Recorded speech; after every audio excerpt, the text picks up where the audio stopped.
Morning, everyone. Good morning. I really hate to break up all this wonderful networking. I know I said that the last time I was up at the podium too. But really, this is why we do this, right? So you all can come together and share great ideas and talk about all the great things you're doing in this wonderful community. And breaking that up kind of breaks my heart. But we have a program, and we got to stick to the program. So with that, I want to thank everyone and welcome you to coming to the second quarterly update. So before we get into the program, I have a few housekeeping items. Of course, if you have your cell phone, I'm not going to tell you to turn your cell phone off, but what I will tell you to do is please put it on vibrate, because I get distracted. I hear your cell phone and then I jump off track. So if you can put it on vibrate, that would be fantastic. Also, restrooms, they're going to be to your left, side door here, through these double back doors. And so, and then also if you work your way out of those back doors as well, you can go out into the terminal and we have restroom facilities for you to use as well. Today's event is being live streamed on YouTube, and it's also being live captioned. So in order to view the live captioning, please go to floridabusiness.org in the media center and look for closed captioning. So with that, if you all can please rise and join me for a Pledge of Allegiance. I pledge of allegiance to the flag of the United States of America and to the republic for which it stands, one nation, under God, indivisible, with liberty and justice for all.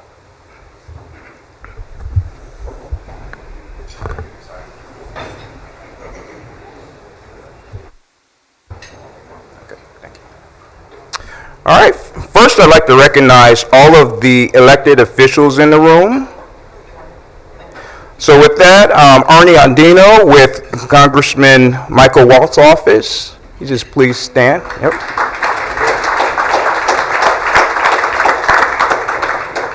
Charlene Garnier from Senator Tom Wright's office. Representative Webster Barnaby from the Florida House. Your Honor, Judge Raul Zambrano from the 7th Judicial Circuit. Matt Reinhardt from Volusia County Council. Danny Robbins, the Volusia County Vice Chair. Will Roberts, Volusia County Tax Collector.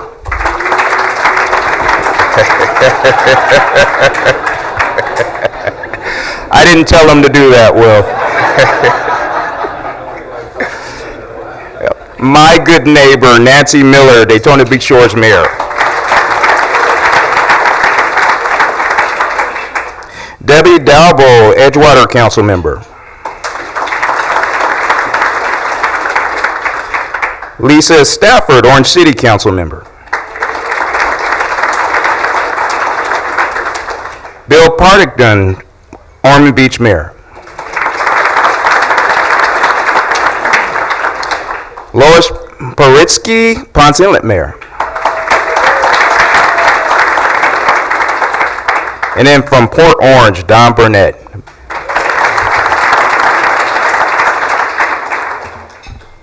Thank you so much for being here.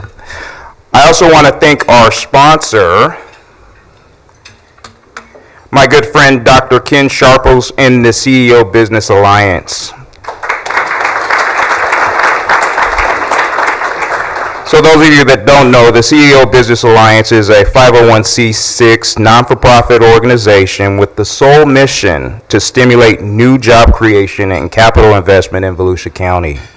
The Alliance works to recruit new businesses to the area, assist business growth and retention, and support initiatives to enhance economic development efforts. So, Kent, thank you so much for being here and supporting this effort. We really, truly appreciate you. All right, so our first speaker is going to be Kevin Kyle. He's the CEO of Germ Free and the chairman of Florida Fame Sunshine Chapter Board. So for those of you who haven't heard of Fame, we're going to play a quick video and then have Kevin come up to elaborate on his business-led workforce development program. Oops.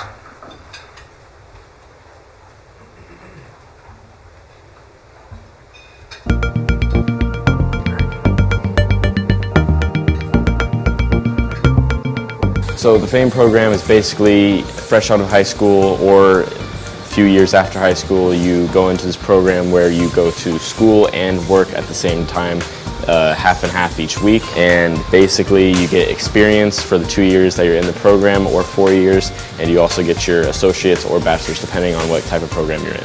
I think the FAME program is very important. You get experience at the same time as going to school, so you're not fresh out of college with no work experience. You got 2 years experience under your belt, which is going to make you a much higher prospect to employers all over the world. At Germ Free, I'm a quality technician. I do anything from working on Kaizen events to inspections. I do random tests on these trailers and modules. It's a very different work environment here because it's not standard work every time. We're doing custom projects here, so it's a lot of varied experience that I'm getting here, learning all types of different things. I think Germ Free is a wonderful company. It's very progressive and I love everything about it. There's tons of talented people that I'm working with and very intelligent people that I can ask questions all the time, and I'm learning everything from the beginning processes to the end processes, and it's giving me great experience to further my career in the future.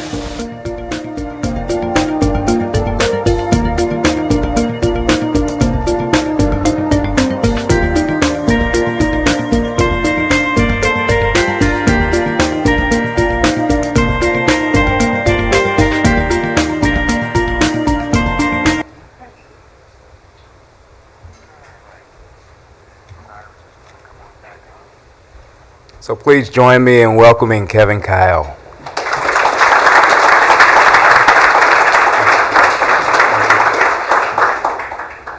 Hey, good morning all. I want to thank you for having me here. I promised Robin that I'm going to be very fast. And I want to start by saying thanks to Brad Harris, because I'm standing here right now because I reached out for help last week in our board meeting. Brad, thanks for getting me on the list here today. So I'm going to take about 5 minutes. Wanted to first introduce myself, and then I'm going to come back to the significance of that young man in the video who, by the way, went through the program, graduated, and now I'm very, very proud to have him as a full-time employee at Germ Free. So the program fulfilled its mission with that young man, but I'll come back to him in just a minute. So my name's Kevin Kyle. I grew up in Titusville, Florida, a bit south of here. Most of you know it, watching rockets launch. Went into engineering because I really like technology, high-tech stuff. Somehow went full circle, like literally full circle around the world in my career. Came back and landed at home where I've got a 15-and-a-half-year-old daughter who's just the love of my life, an apple of my eye. And my wife and I, my wife who's put up with me for 25 years, we wanted to raise her, and raised her here in New Smyrna Beach. So been kind of local, but been in Volusia County for a long time. A little bit about Germ Free. Germ Free is a company that's been around for 60 years. I know a lot of you have been to the building. I'd like to invite any and all of you. We do tours all the time. We do some very, very unique work. We do clean room stuff, so we're working with some of the leading edge institutions on the planet right now, developing what you can read about every day in the Wall Street Journal or other magazines, cell and gene therapies. You're hearing about advanced therapies coming forward, CAR T therapies, where they're actually curing cancer. We're providing equipment and clean rooms for those guys. On the flip side of the coin, and I literally mean the flip side of the pressure scheme, when you talk about air pressure in a room, we do biocontainment. So we house everything from moon rocks to Ebola to SARS, and we help public health agencies globally to contain that kind of stuff. Really cool company. We've grown from 80 people to a little bit over 200 right now. We're in 180,000 square feet in the great city of Ormond Beach. Thank you, Mayor Partington, for having us there. It's awesome to be in Ormond Beach. Love Volusia County, but really love Ormond Beach. And so little bit. So I wanted to introduce myself and introduce you. Introduce myself and introduce Germ-Free, but more importantly, I want to talk to you today about FAME, and I want to do an introduction, and it's also an ask for help. I need your help. FAME, the Federation for Advanced Manufacturing Education, is a program that was started about 25 years ago by Toyota when they were moving manufacturing from Japan to Kentucky. And they knew that due to the high quality of cars that they make, and I've owned a bunch of them, that they needed to have a certain level of workforce. And so they built out this program to develop that workforce. So the program's been around for a long time. It was in Kentucky and it kind of spread out from there, and we've started a chapter 3 years ago. And what it's essentially doing is taking on the kind of vaunted German internship programs. And very, very importantly, and I expect everybody to nod their heads, it starts with safety, but then it moves on to professional behaviors. And these are, and when I say safety, this is drilled at the start of every class. When we talk about professional behaviors, there's an expectation that you show up with a pressed shirt and a belt, and that your clothes are orderly, and that you know how to speak with people. Coming back to the young man in the video, Tanner, when I met him and we asked them to do an initial presentation, and let me do my best impression of the presentation. It was kind of like, yeah, my name's Tanner, and yeah, I grew up in Deltona. And now I can stand him up in front of 200 people at my company with 2 minutes notice. I've done it because I just wanted to see how he'd react. And he can speak and he can tell you about things. So the professional behaviors matter a lot, and I think you all know that. I mean, most of us in here have a couple of gray hairs, and that's been really good. But here's the other thing, and this is the analogy I like to use with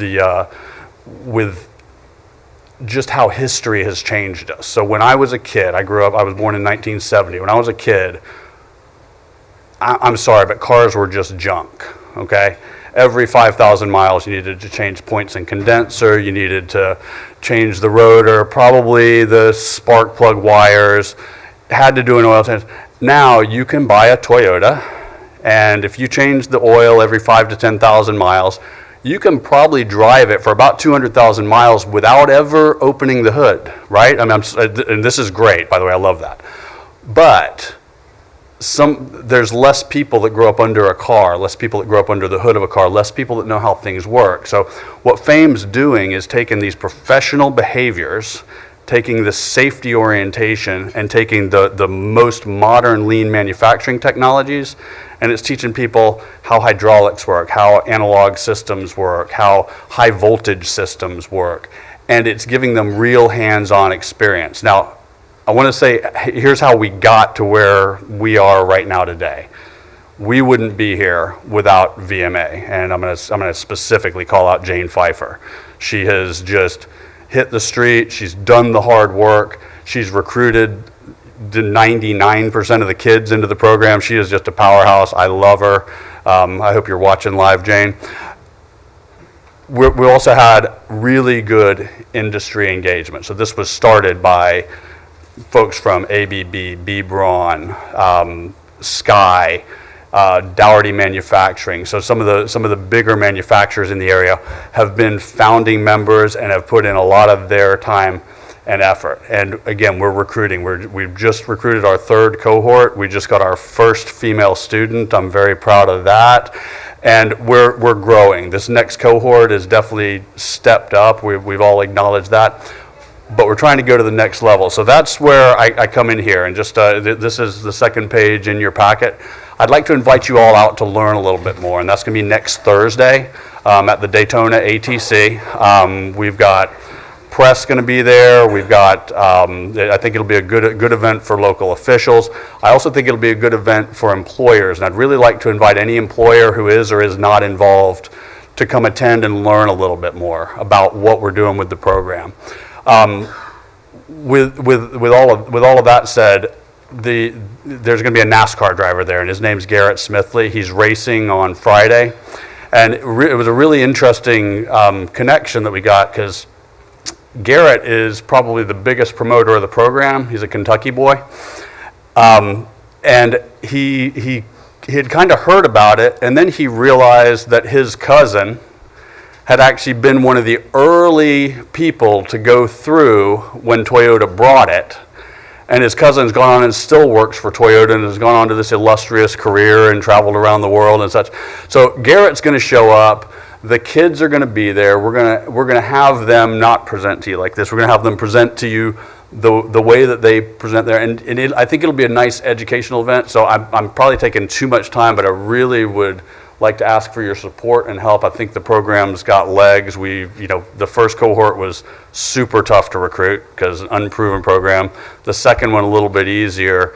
The third one a lot easier. And frankly, I need a little bit more help from the community. And so grateful to you all for having me here today. And Robin, I'm gonna turn it over to you. And then I'm also, and I apologize, I'm going to have, it's going to be rude, I'm going to have to leave. I have to attend a funeral in DeLand at 10 o'clock this morning. So, yeah, thank you. But again, grateful to you all for having me here today, and enjoy the Q update.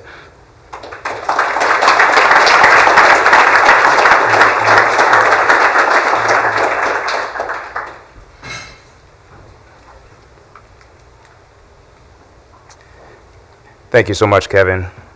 So before we get to Robin, I'm going to briefly go over our second quarterly update. And really looking forward to Robin's presentation. So excuse my brevity as I go through some of these slides. All right, so this graphic shows the county employment inflow outflow. So if we're looking at the 168,000 people that are employed in Volusia County, or actually the 219 that are living in Volusia County, we're losing 108,000 to our neighboring counties. So they're going to Seminole County, Orange County, Brevard County. And this slide actually came from 2020 when we were well into the pandemic. So, there's a lot of things that you can assume. There were a variety of people in the workforce that were probably working remotely at that time. But when we get into the data and we look at, okay, who was actually leaving, wholesale and retail trade picked up that majority. So, of course, you can't do wholesale and retail trade remotely. So, administration and support, perhaps that could be the case as well, but 7,500 people going and leaving the county, working out to that net outflow of 50,964 people is pretty significant. So I've seen the unemployment number bounce around between 2.9% and 3.2% in June. The available labor force has never been higher. And so this graphic shows you we have completely recovered from the pandemic. There are tons of people that are working, which means that there's not a lot of available workforce for you all to choose from to fill some of your vacant positions. And so this is what I would call a blessing and a curse. Yes, definitely we want to see people in our community employed, but where are you going to find people to fill some of your most needed and valuable positions? And so in a variety of our different industries that we have throughout our economy here, this is an ongoing challenge.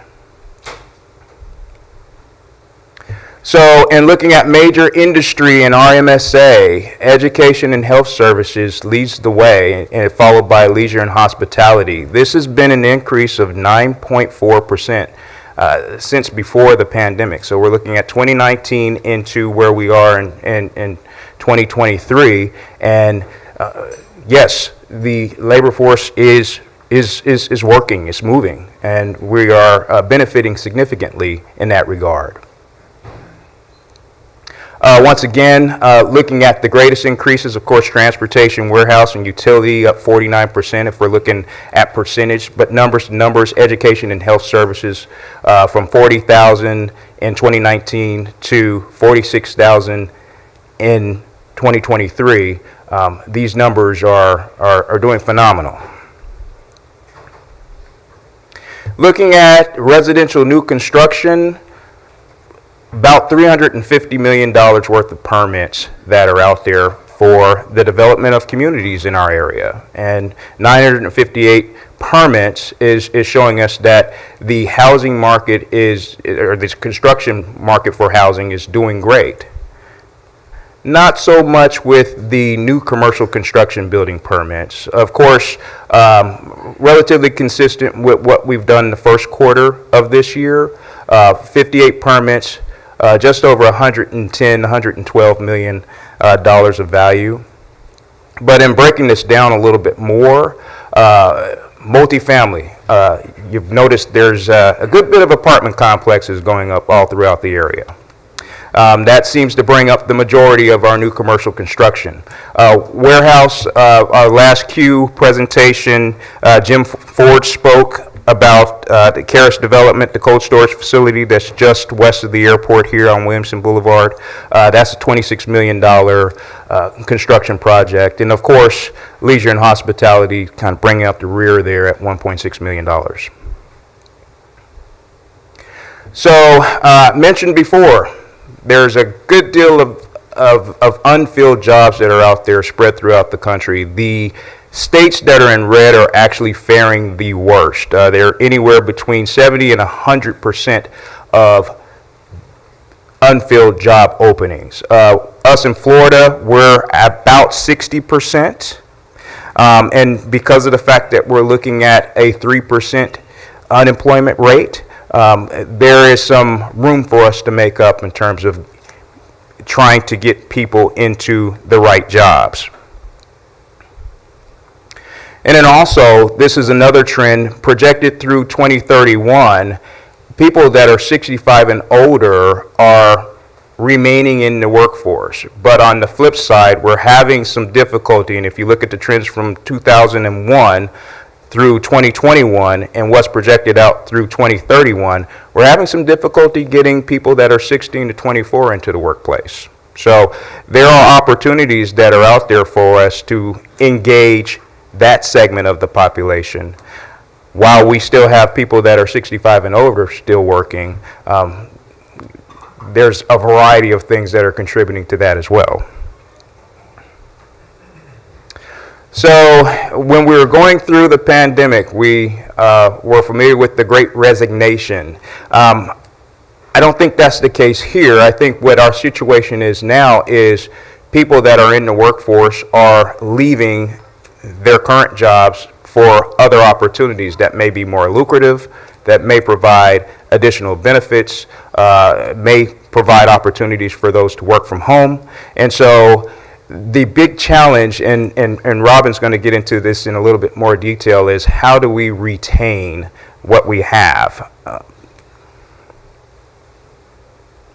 So with that, I want to bring up Robin King, who is the president and CEO of CareerSource Flagler, Volusia. Robin leads a workforce system consisting of 3 career centers across 2 county regions that serve 20,000 job seekers and businesses annually. She has over 35 years of experience in workforce development. Robin actively participates on boards for local economic development organizations, child welfare agencies, the United Way of Volusia and Flagler, and the Commission on Homelessness. She is committed to the development of prosperous workforce and business community and holds a strong belief in the value of teamwork between economic development, education, and businesses. So please join me in welcoming Robin King. Thank you.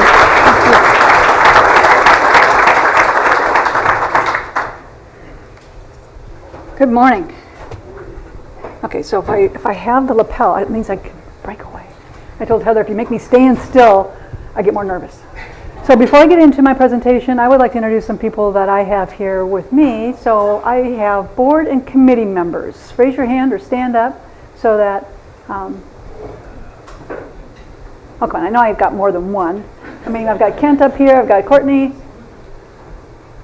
Keith isn't here. Oh, I'm gonna have fun with Keith Norton later. I got Ken. See, I'm nervous when I start missing people's names. So I also have some of my team here. I'm gonna ask my team to stand, just because they're in the middle.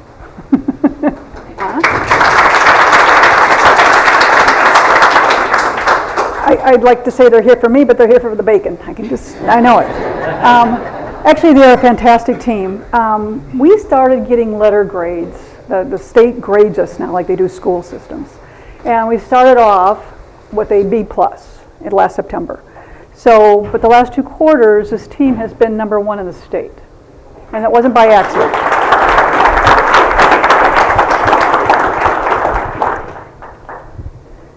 So, I was invited really to come and talk about a new alliance that we're involved in. It is the Florida Atlantic Workforce Alliance. I refuse to say FAWA, so I'm going to refer to it as the Atlantic Alliance.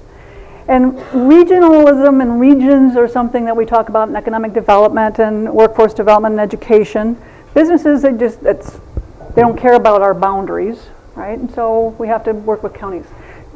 Traditionally speaking, Volusia County is part of East Central region, so that's in the Orlando area. Flagler is attached up to the Jacksonville. This one is a little bit different. This is down along the whole Space Coast. So there are 3 workforce boards. There's CareerSource Flagler Volusia, CareerSource Brevard, and CareerSource Research Coast, which is Indian River, Martin, and St. Lucie County. In that area, then we also have the 3 state colleges are part of this.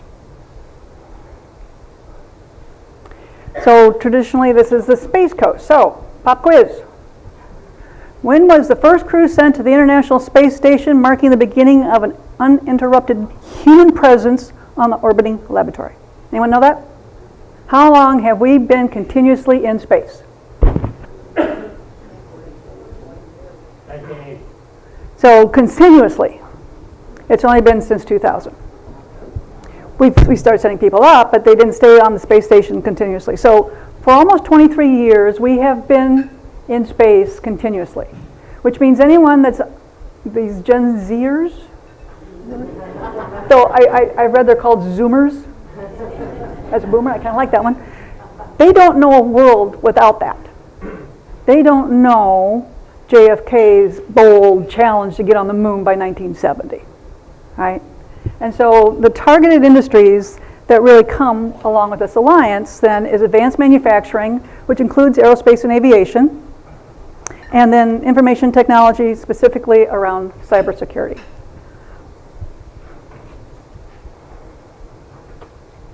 So the key initiatives, Career Showcase and Awareness Campaign. So we're working with Embry-Riddle. We'll be holding a showcase October 19th. Ashley's making sure I got it right. That's going to be for our school districts, Flagler, Volusia, Brevard, maybe some other surrounding ones, as well as adults. So we're doing it into the evening to really create awareness around the occupations that are accessible. I mean, you think of the Microplex is in the same zip code where we have the highest poverty level of our children. There's something disconnected there. So how do we help make better connections? Workforce attraction. One of the things that we're doing in collaboration with Volusia County Economic Development is Work Local, something that you will see more about come later this year, early next year. The initiative pays for education, so we do classroom training, work-based learning opportunities like on-the-job training, apprenticeship, employed worker training. This is where we rely so heavily on Daytona State College and Frank on everything that he does over there. And then wraparound support. So for those individuals that need childcare or transportation, the assistance they need to be able to go to school or keep the job, and also working with Embry-Riddle. Now, do I have anybody in here from Embry-Riddle by chance? Stephanie. So we'll never be able to afford the tuition at Embry-Riddle, but we can help pay for things like tools and the certifications for the airplane mechanics, because they are going to be FAA certified, and so those are the ways that we can kind of fill in some of the gaps. And of course, we don't do anything alone successfully, so these are our stakeholders, area businesses. Kevin had already talked about the FAME chapter, and the different entities within Embry-Riddle, our economic development, of course, chambers, and our schools.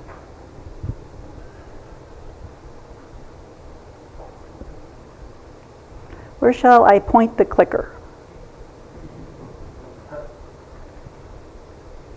I'm pushing the wrong button. So, pop quiz. How many people moved to Florida in 2021? Give me a rough estimate.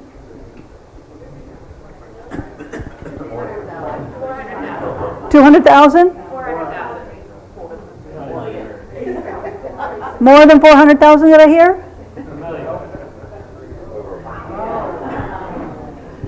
So that's like Washington, D.C. moving in.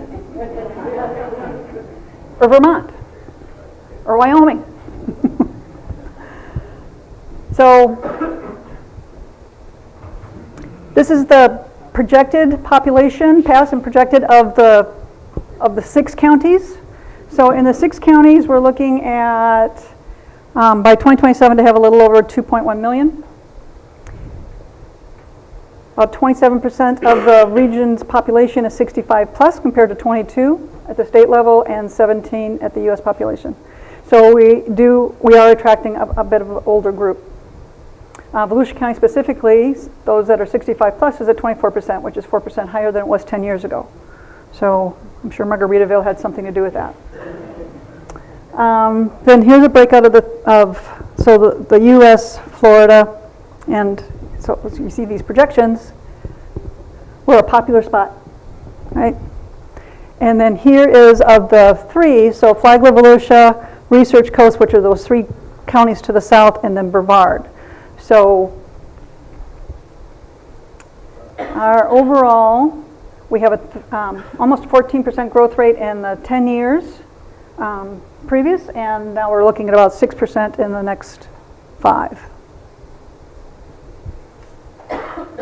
So, and of course, all projections with labor market information is based on history. So anything could really happen to change any of that. And then some of the demographic information.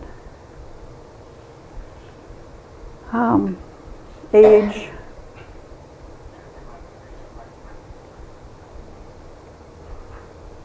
So education levels. So again, the red is the 6 counties. So you see that, so high school diploma only, we are higher than everybody else. Some college, which are those certifications and certificates, kind of like the FAME program, the associate's degree. But when it comes to the bachelor's degree and higher, we're lower. And then that's the same if you look at Volusia County, so, or the 2-county area, we're only at 9%, where the others are over 10. But our high school diploma is 31, while the others are less than 30. Unemployment rate. So Cyrus had touched on this a little bit earlier.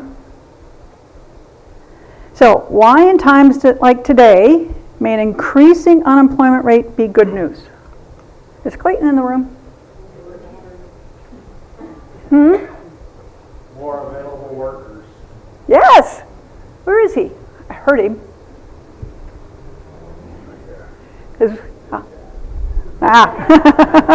Well, I said about Clayton because he and I talk about this when it bumps up, it means more people have come into the workforce. So one of the unemployment rates that I pay close attention to is for individuals with disabilities. And I was ecstatic when I saw it go down below 10% for our county. That was about 2 years ago. And then I realized it's because they were leaving the workforce. So now they're starting to come back, and the unemployment rate's going up again. And that's a good thing. More people. So labor force participation rate is an issue. Participation rate for the 6 counties is 55% compared to the state rate of 59 and the U.S. of 63. When I say labor force participation rate, do you know what I mean? Okay, so the unemployment rate is calculated by two things. People that are working, and that's only if they worked 1 hour in 1 week of the survey, or if someone's looking for work. That's it. If someone is not doing either one of those, they are not in the labor force. So the labor force participation rate means that of the ages from 16 and older, the percentage that's either working or looking for work. So when we look at our 2-county area, that 54%, and actually for Volusia County, it's 54%, which means, because you saw the number earlier of how many people we have in our labor force, more than we've ever had before, but there's about 200,000 people out there that are not doing either in this county. Now some of them are high school students, okay. Some of them might be students at the other universities. Some of them are very happily retiring a little earlier than they used to. But it's also individuals with disabilities. It's individuals who have been justice involved. There are other pockets that have higher unemployment rates or would like to get back into the labor force. And so I'm going to, Councilman Matt Reinhardt and I are bound to determine that we're going to get something out of the jail so that when those individuals come out, they have a skill set and they can get back into the labor force. I just wrote that grant proposal, by the way, Matt. Okay.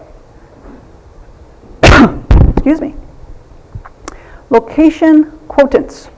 So location, LQs are what do we have a higher concentration of than other areas? Okay? So I'm always happy if I see an LQ that's over 2. So in our 6 counties, you see computer and electronic product manufacturing at 4. Means the concentration that we have in these 6 counties is higher than the state average or the national average. Actually, when I took a look, I couldn't find that higher anywhere else in the country. Then we have textile, transportation equipment manufacturing, amusement, gambling, other things. So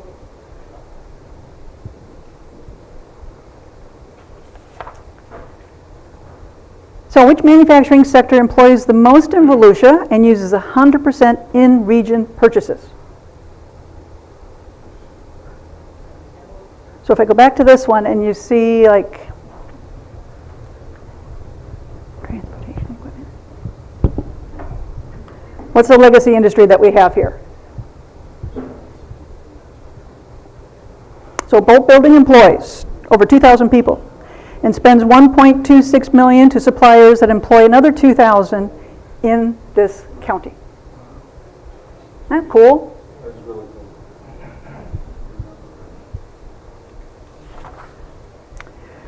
So this is a broad overview then of all the advanced manufacturing in the 6 counties. So the location quote up here, the higher, and then its growth rate.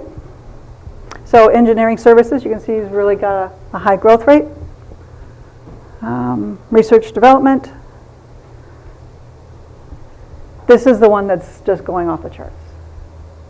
So, and it's just starting. So it hasn't had maybe the historical piece, but semiconductor and related device manufacturing.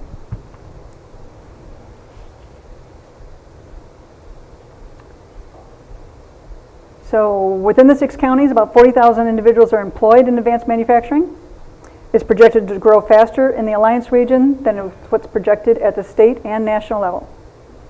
So we had a 24% growth in advanced manufacturing from 2011 to 2022, and it's expected to grow for another another 11% in the next 5 years.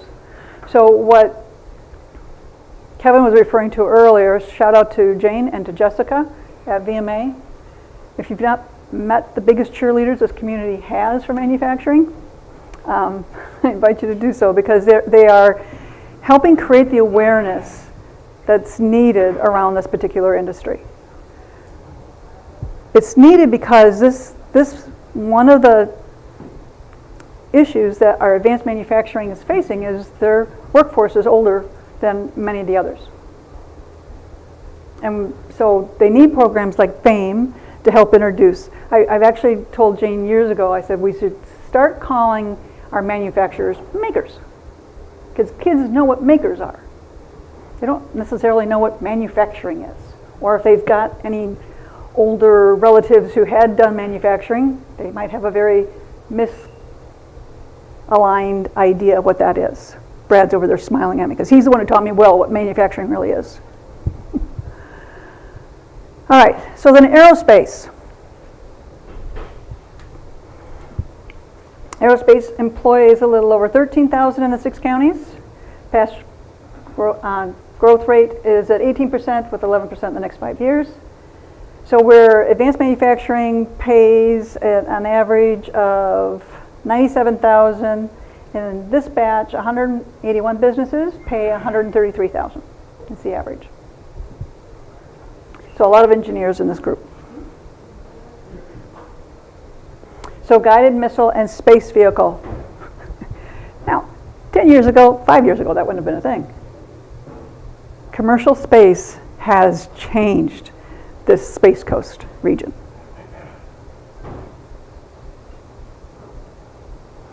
So the age group here is a little bit younger, but it's still, when you see that 55 to 64, great group to be in, that will be the issue in another 10 years or so.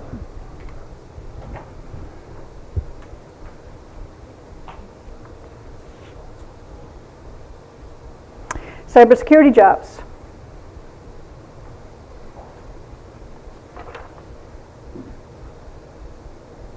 Cybersecurity has a little over 17,000 jobs now, projected growth rate of 10%. Past growth was 21%. Annual job openings, 1,699 annually. So I am always grateful for Daytona State College and its response to what our businesses need, because they are in the process of building a whole new cybersecurity complex, whatnot. When's that projected to be ready, Frank? I just, when you think of how technology continues to change, something like that is not something you just go in, you learn once, and then you're done. It's something that continuing education will always be needed. So here, while the location quotient isn't as high, the growth has really been tremendous. And you can see then that it is attracting a much younger workforce. So all of this data, and trust me, there are pages and pages and pages that I just touched on a few highlights. It was done by Lightcast. Lightcast, previously known as Burning Glass and EMSI. They're the ones who did this study, and we have a lot more local data as well. But in the study, there were recommendations. So attracting and engaging talent, specifically women and Black, Indigenous, people of color, that these sectors are not as diverse as they need to be. And so how do we work on that? Strengthening our connections with businesses, re-examining educational requirements. What that means in the re-examining requirements, have you ever posted a job and said you wanted a bachelor's degree, but you hired someone who had an associate's degree or work experience or something else? So as soon as you say, I require this, but you end up hiring something else, you have put up your own obstacle to say who can apply or not. Somebody who's gutsy enough to apply, you go, oh, and you hire that person. Well, but there's other people out there who follow the rules and they're not going to apply unless they have those. So that's what that's about. Making sure that our training is aligned with demand. So here again is where Volusia County Schools and Daytona State have been so engaged in wanting to know from businesses directly, what do you need? You know, you don't need flower arranging, you need welders. Whatever that might be. And so that's why they're always asking for either people to participate on an advisory board or to do the surveys, so that the certifications they're offering in high school, middle school, post-secondary is exactly what you need. So the FAME project that was referred to earlier is such a collaboration, again, with businesses and Daytona State. I believe we found out about that program because of Daytona State. Am I right, Cheryl? Yep. Because it was still owned by by Toyota at the time. So those are the kinds of things that our educational providers are always out there looking for. It's finding those kinds of solutions. So your call to action. We have created 3 industry councils: advanced manufacturing, aerospace and aviation, and cybersecurity. So these are going to be councils among the 6 counties. Ashley, who's here, this is her phone number and her email address. If I was, my team is great. When I do my own PowerPoints, I forget things like QR codes. So yes, take a picture, or you can get on our website and send us an email. But Ashley is our project coordinator for this project and would be most happy to hear from any of you to participate on any of these.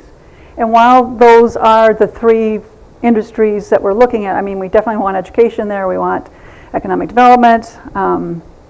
Anybody who's really concerned about workforce attraction and retention, and how do we make this community look the best, so that I sent an email to the Ormond Main Street Association a couple days ago, because I had heard Becky talking that at the Celtic Festival that they had a map up, and they asked people to put a pin in whatever state that they were visiting from. And almost every single state was pinned. So how do we turn those kinds of events into, so you came here to play, have you ever thought about living here? Right? So how do we start doing some out of the traditional ways of attraction? Before I conclude it, I wanted to just kind of touch on the fact that CareerSource Flagler Volusia in a year will not be here. We will be a new entity because we're merging with CareerSource Brevard.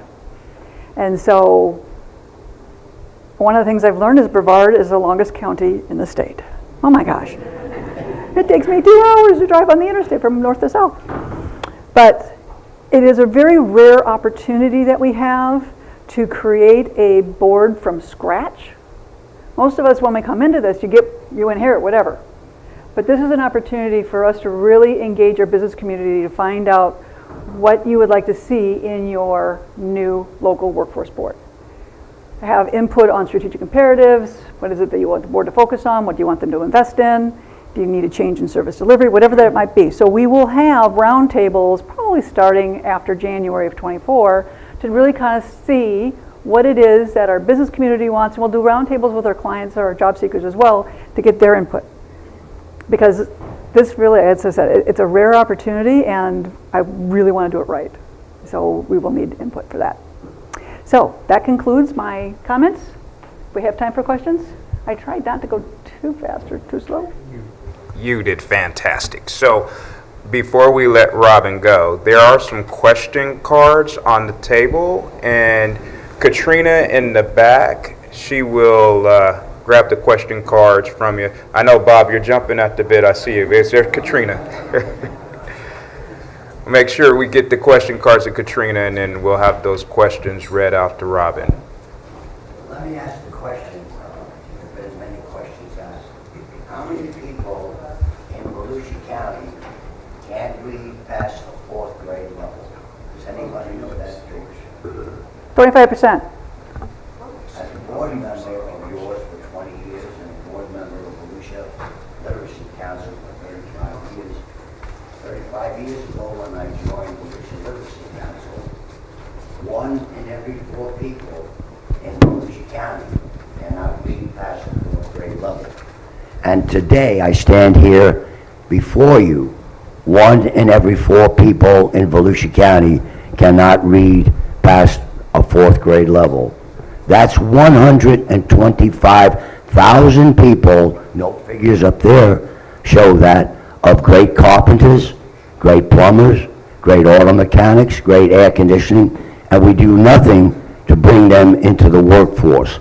What is our plans for that? These are great people. That's 25% of Volusia County of our populace of 585 that can't read, and it's not the school system, it's just a failure of them being able to adjust to the schools. I think this crowd needs to know we've got 125,000 people that are great workers that are unemployed.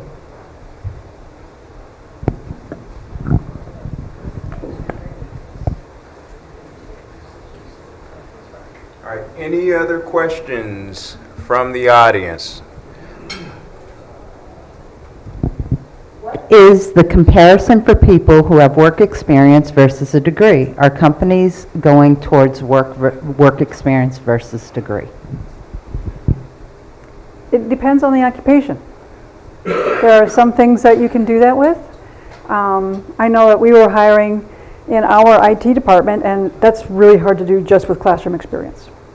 It's one of the reasons why we are encouraging more work-based learning opportunities while they're in post-secondary education or even in the high schools, so that they have some of that.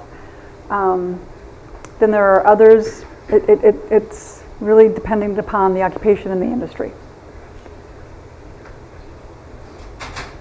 Yes, sir. How many homeless do we have here in Daytona Beach and Volusia County? And is there something to help reintegrate them or educate them so they can get jobs? Yes, I don't have the exact number. I'm going to say that because it's defined differently by different organizations, like the school board defines it very differently for the kids and HUD does. So we're actually working on a pilot project right now with the Commission on Homelessness to do interviews both of residential areas as well as those that are on the street to find out how we can make our services more accessible. Generally speaking, if somebody is living on the street, they're in constant flight or fight mode. Absolutely. Which is not an easy way to look for a job, that kind of thing. So we've worked with the different providers. I serve on the Commission for Homelessness, so I'm always looking to see how we get our services out there. And because many of them, you think of the storms that we've just had. How many people are homeless just because the hurricanes hit? And then they weren't able to work for a few weeks, and then that just starts to tumble, right? And so getting anyone the skill sets that can be in turn used for prosperity, and that's really around this awareness campaign that we're doing, that there are so many jobs. You know, if I ask people what that bubble building is on Clyde Morris, the majority who live in 32114 do not know. They don't know what's behind those windows. So how do we show that there are pathways and those kinds of jobs are accessible, regardless of their zip code or their past history?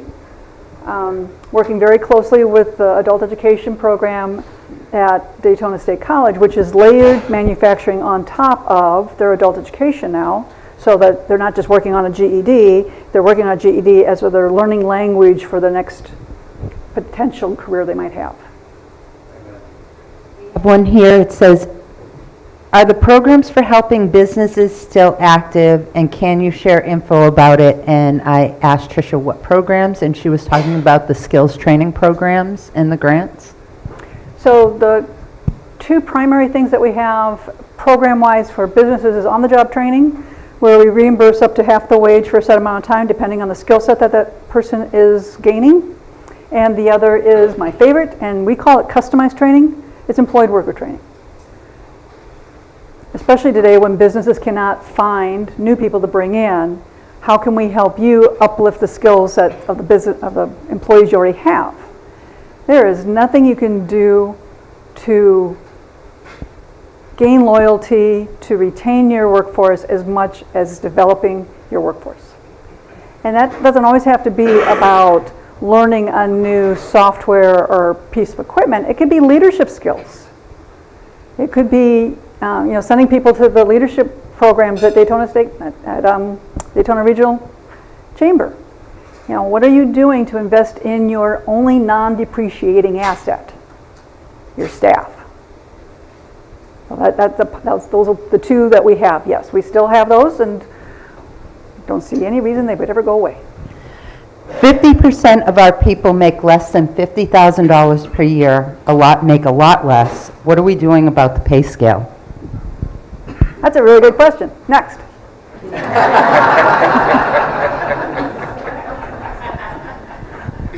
It is going up. In fact, at the end of September, the minimum wage is going to go up to 13, right? That's just what the market's going to drive. And as we have more that are paying more, then others will pay more. But again, that's every individual business, that's your secret sauce that you need to figure out. We're happy to sit with you and talk about those things, but sometimes wage is not the only thing that really drives someone. Thanks, Robin, for your presentation. Over the summer, the Youth Employment Training Program, YETI, that I'm proud to chair, employed a number of youth. 289 of them. 289. So how do we ensure that that program remains funded? Because I know there's always challenges and concerns. And how can the business community support and really, I guess, become more aware of the program? Because I think it has done such a great job. And again, it's seeding, the future. How much time do I have? Also an opportunity to connect them to fame. Oh, that's a good thing about that connection, right? So YETI is a Youth Employment and Talent Initiative that we did for 3 years. It is not in this year's budget, as Barb knows, which is heartbreaking because, I'm a product of what was called CETA back in the 70s. It was a summer youth program. I was a tour guide in a lead mine for 3 years. It was a good program. It was an important program. I wouldn't be standing here in front of you if I had not had that program. It taught me those professional skills that Kevin was talking about earlier. Actually, because it was a lead mine, I was the only girl that worked there, and they were all engineering students at the local university. And this was really before sexual harassment laws were in place, or, I learned how to take a dirty joke without blushing. That was one of the skill sets I learned. Those are the things you learn on the job, though, right? And that's what's so important. And so we've had this opportunity. We started off with about 90 kids our first year, and we grew it up to almost 300 this year. And we had businesses participating. 66% of the funds that we spent were actually earned directly by the kids, so that they were able then in turn to buy their school supplies and the clothes and the things that they were going to need. Quite a number of them kept the jobs that they had been working in. And I'm not talking fast food kinds of things. I'm talking about acupuncturist offices in our healthcare systems. There were some opportunities for the kids to learn. I'm not supposed to call them kids, the young adults to learn. I really want to do this. And then they participate in something over the summer and go, oh, I guess I really don't want to do that for a living. Which is just as powerful as to learn that I really, really like this. Now I need the education to go with it. So how we can do that, I know that there were some companies that invested in the different programs throughout, because we worked with 9 different providers that do youth mentoring in our county, and how we can grow that. The merger also would have something to do with that as well, that the next year it's coming back. That's my infinite game. It's going to come back. But we know that we're not going to be able to carry over. So it's logistic stuff. So there will be some bumps. But we will get those kids back in there because it's just too important. And as I'm looking at Mr. Dye over here, who pointed himself when he said about the CETA, he's got some influence with some circles. So maybe we could talk to Randy.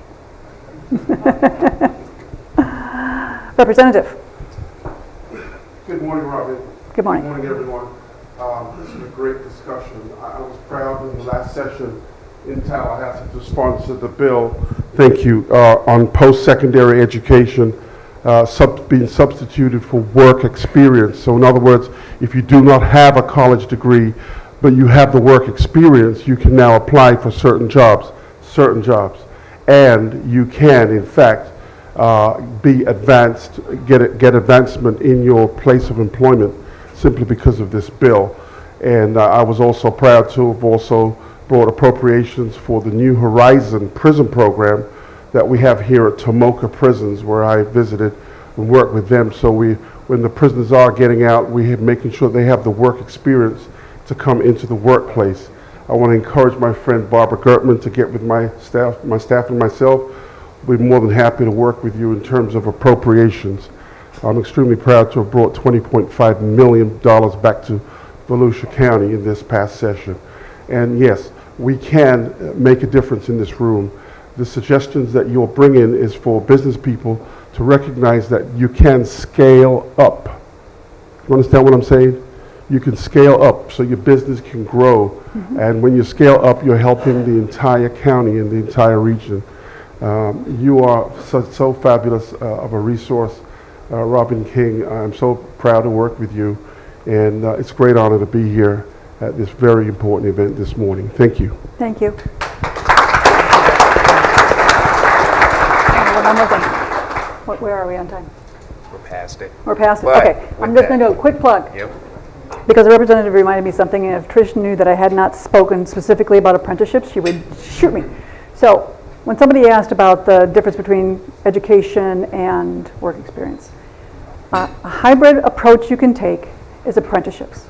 Now, apprenticeships where I come from in Wisconsin was an 8,000-hour, very 5-year set. Apprenticeships today are customizable depending upon what you want. Now, the FAME project is apprenticeship-like, it's just not registered. But there are a lot of different opportunities on how you can bring someone in and teach them. Halifax Hospital has apprenticeship programs now. And Serena Fisher said something at one of our functions that just stayed with me, that apprenticeship allows you to hire based on culture and their soft skills. The apprenticeship will teach them the hard skills. So that's a solution that we would love to also talk to you about anytime. Thank you again this morning.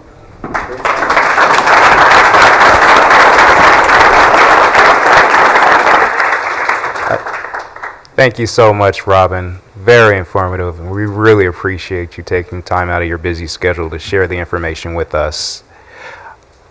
Want to give one more thanks to Dr. Sharples and the CEO Business Alliance. Thank you so much for making this wonderful breakfast available for us.